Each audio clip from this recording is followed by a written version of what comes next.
Hello everyone, it's Jack here from 13th Squadron. In this video, I'm going to be showing you all the tips and features of the 13th Squadron Hurricane, which you can pick up for yourself at 13thsquadron.com. So the key purpose of this video is to show you everything you need to know to be able to fly and build and just kind of go about the process of obtaining this airplane for yourself. And that's going to include the overview video, which is this one, along with the build video linked below. And at the time of filming this, we don't have it ready, as you can see, with this Hurricane, but we're going to have a paint video so you can know how to paint it in the future, along with a flight video we'll have to teach you how to fly it and just all the little tweaks about the airframe and everything you need to know.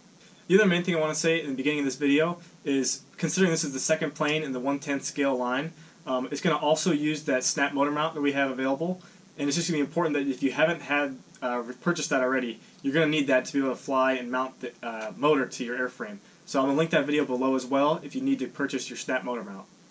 So when it comes to the kit itself, this is of course a 1/10th scale Hurricane, meaning it's going to come in at about a 48-inch wingspan along with a 37.5-inch length.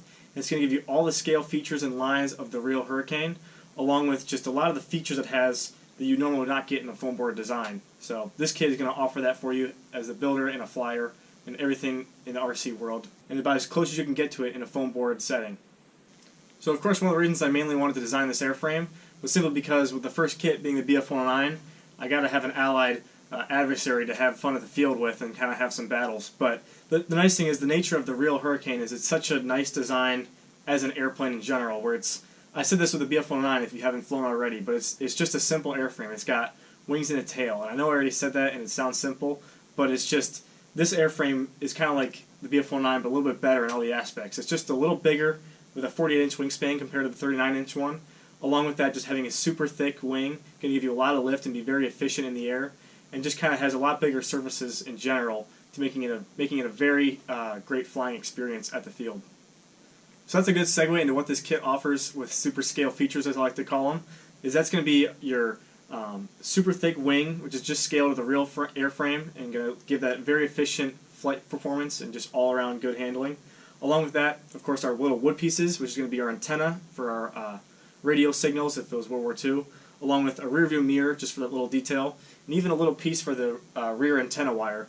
And of course on the bottom, it's not going to be included, but we have a 3D printed bottom radiator intake.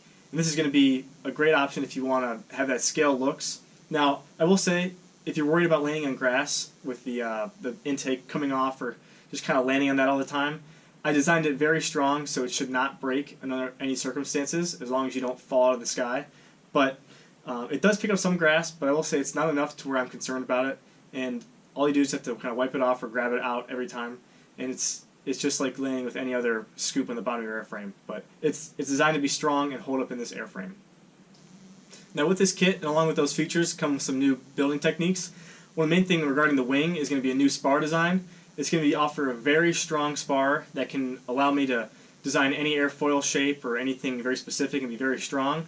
You'll notice if I were to grab this right in the seam, a lot of times it's a big no-no in the foam board world, whereas with this plane you can actually grab it right there in the seam in the front, and it's super strong because of the spar design I have, which you'll see when you build this airframe. Moving back towards the tail of the airframe, you're going to notice that it looks like if it wasn't foam board, it would be almost a balsa build where it has these stringers, kind of like the real airframe has, like the wood and canvas.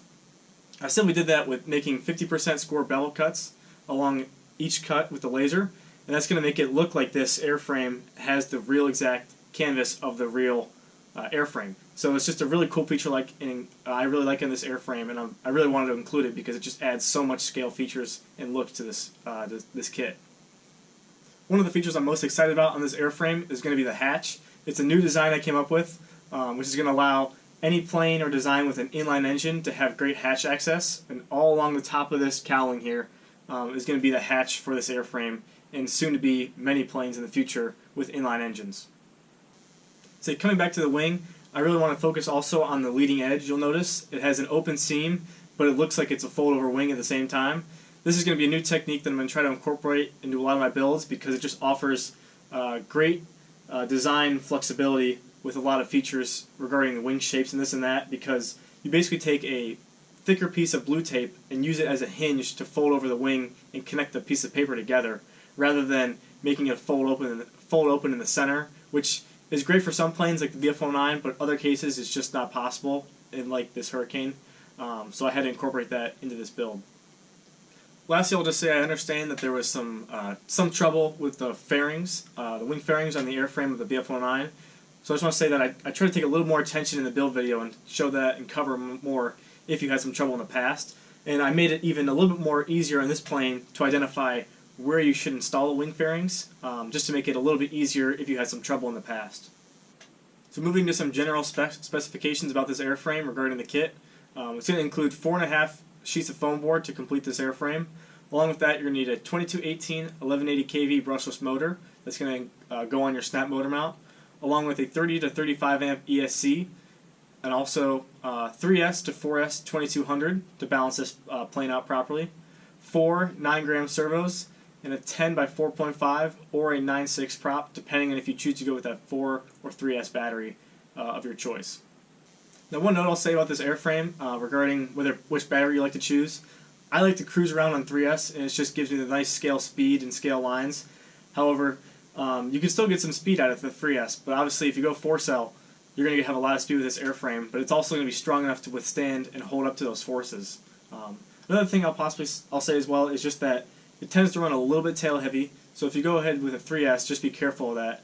But if you go with a 4-cell, you're going to balance that out just fine, so it's going to work out. It just depends on your preference of how you like to fly and what your preferences are with your flying style.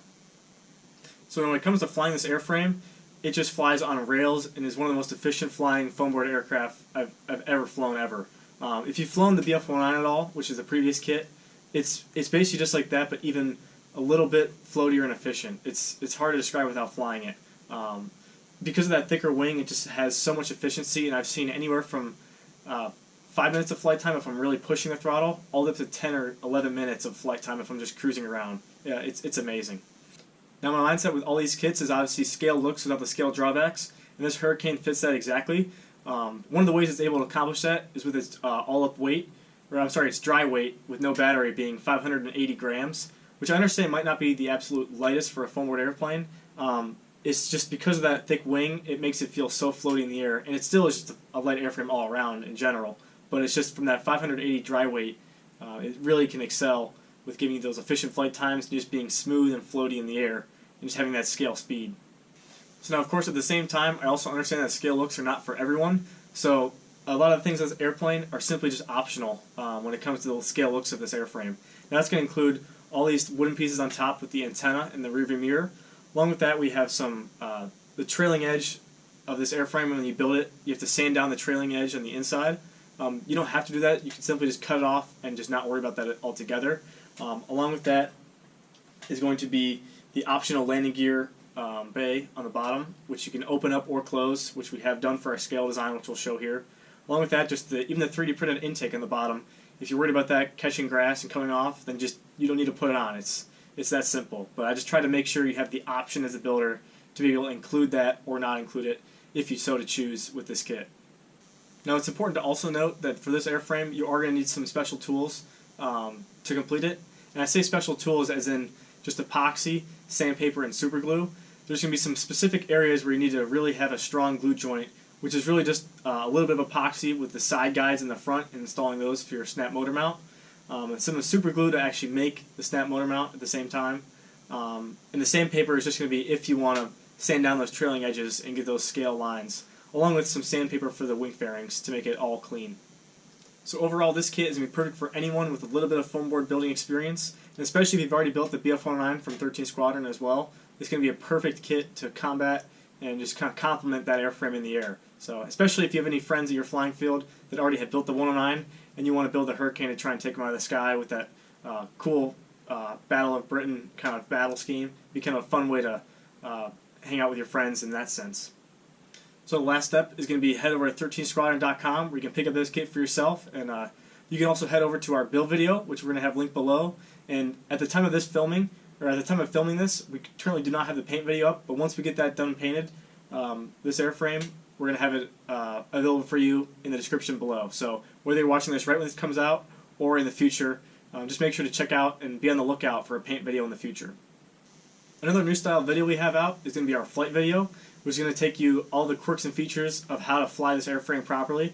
There's really no wrong way to fly it. It's just I'm giving you tips on how to fly it just for your first maiden flight or just kind of getting a handle of the airframe. So make sure to check that out, link below as well. So lastly, I just want to say a big thank you to absolutely everyone who has helped supported me in this journey with getting these kits out and everything. We've seen so much support with the BO-409 in the past year that it means a lot to my father and I. It really does. It's just, obviously, it's been going pretty well, so I want to keep giving back to the community and everyone with these kits. And I'll also just say that I just graduated from college, so I'm going to have a lot more time on my hands, minus finding a real job, which is, I'll tell that to my dad watching this. But I'll have a lot more time to be able to put into 13th Squadron and get back with design. So I'm sorry if I've been a little bit away for the past year, but I've kind of been working on school, of course. But with this kit coming out, it really means a lot. So I want to keep giving back, and it's really cool. I really appreciate all of it. So for real last time, I just want to say thank you once again, and I really can't wait to see where this kit also takes everyone. It's very exciting, and I can't wait to get it out to the community. But I just want to say thank you very much for watching. You can find all this information and more at 13thsquadron.com, where you can pick up your kit and also check out more information. So thank you very much for watching.